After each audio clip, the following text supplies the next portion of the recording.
Nos vamos al siglo XVI.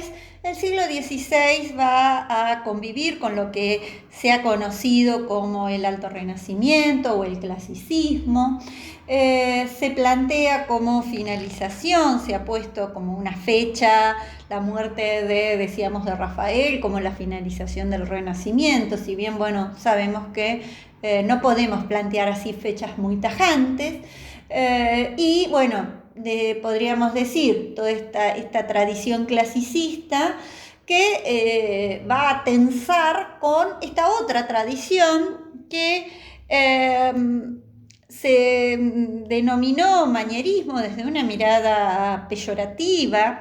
Hay que recordar que la problemática del estilo no es una problemática ni del siglo XV ni del siglo XVI, sino que va a ser una problemática más vinculada al siglo XIX, a las corrientes de fines del siglo XIX, incluso a las corrientes como por ejemplo Belflin, y que son corrientes dentro de la historiografía, los visibilistas, que van a recuperar estos otros estilos, otras maneras de hacer que rompían con los cánones de el modo de contar la historia y el modo de valorar la obra de arte, es decir, estos discursos como el discurso de la estética y el discurso de la historia del arte, vinculados a un canon clásico, ¿no?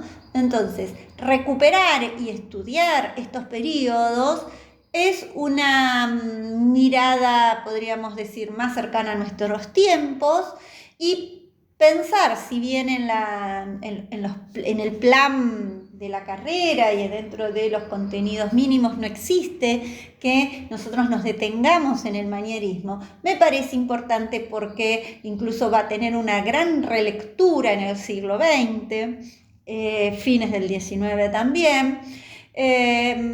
Y por el otro lado permite también comprender este momento o esta llegada al barroco que va a ser, nos vamos a ubicar en el siglo XVII.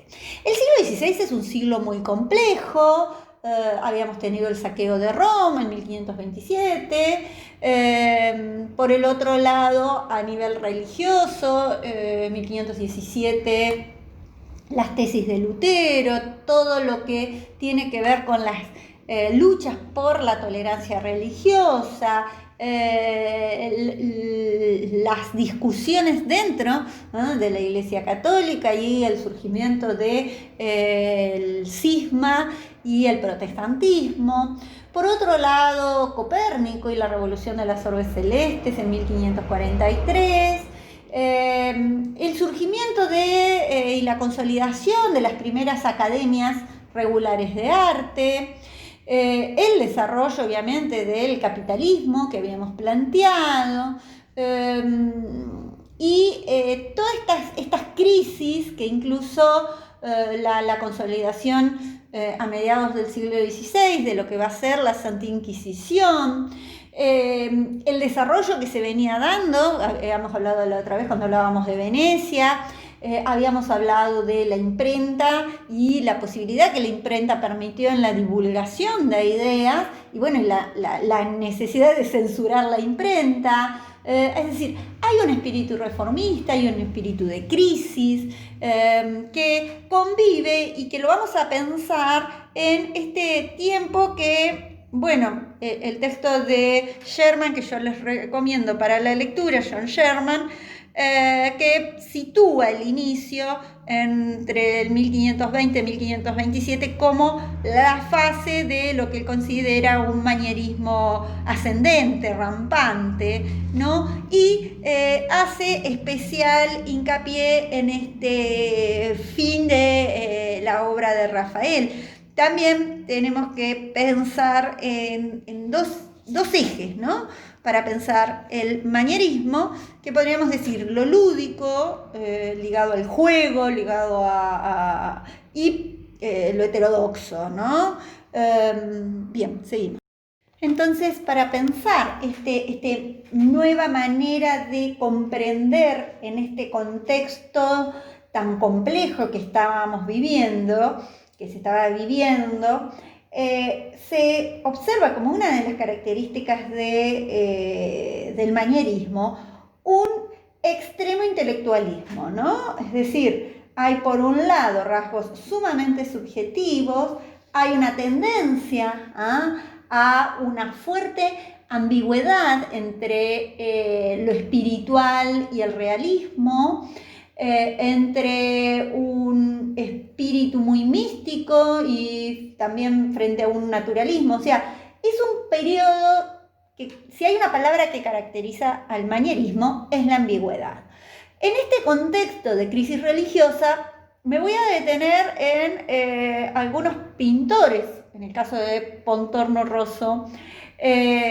Por ejemplo, aquí ya con Andrea del Sarto todavía tiene elementos renacentistas que podríamos ver de esta Madonna de Andrea del Sarto, ¿no? Bueno, la típica composición, este esquema triangular ya clásico, ¿no? Que todavía lo va a seguir utilizando Andrea del Sarto en la imagen. Sin embargo, aparecen ya bases para superar esta composición. Hay una presencia emotiva fuerte, se supera la rigidez de ese esquema. Como así también empieza Andrea del Sarto ya a ir poniendo algunos elementos para desequilibrar. Uno de los elementos que podríamos ver en Andrea del Sarto es el color, ¿no? En donde empiezan a aparecer colores, podríamos decir, fríos. Fíjense cómo dominan esos paños marrones. ¿Qué paleta entra a dominar, ¿no? Es decir, hay una frialdad y hay una crítica de alguna manera a la profundidad y a la idea del equilibrio clásico. ¿Por qué le pongo? Porque como que se ven elementos que se van a enfatizar en la obra manierista de Pontormo, por ejemplo, ¿no? Bueno, les voy a dejar un video sobre la Capilla Sixtina. Quizás habíamos dicho de que Miguel Ángel vive mucho tiempo y el último tiempo de su obra está vinculado a estos elementos manieristas. Y me detengo en Pontormo, en esta obra de Pontormo, en donde hay un historiador que es Friedberg, que habla de dislocaciones espaciales, ¿no? Es decir, frente a esa lógica composición de la perspectiva del espacio renacentista, aquí se rompe esa lógica, ¿no?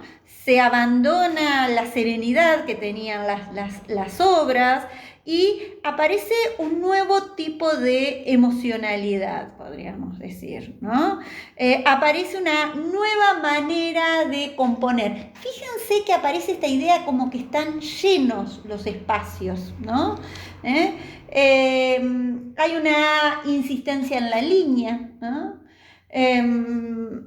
Hay una, domina lo frío, una paleta más bien fría, que marca un distanciamiento y una visión mucho más intelectual, mucho más mental, ¿no?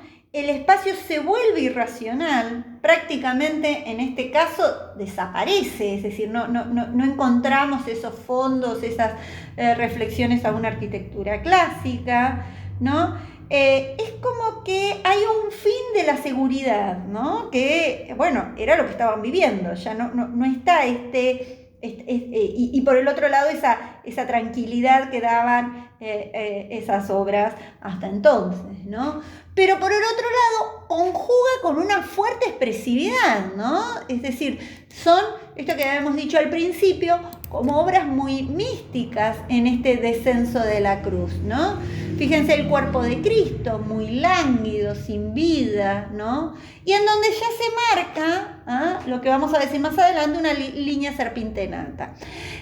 Por el otro lado, la imagen, de María tan como horrorizada por la escena que observa,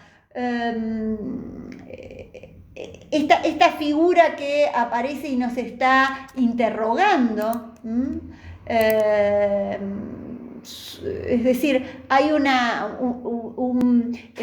por un lado hay un intelectualismo, una frialdad, pero por el otro lado hay un involucramiento para el espectador.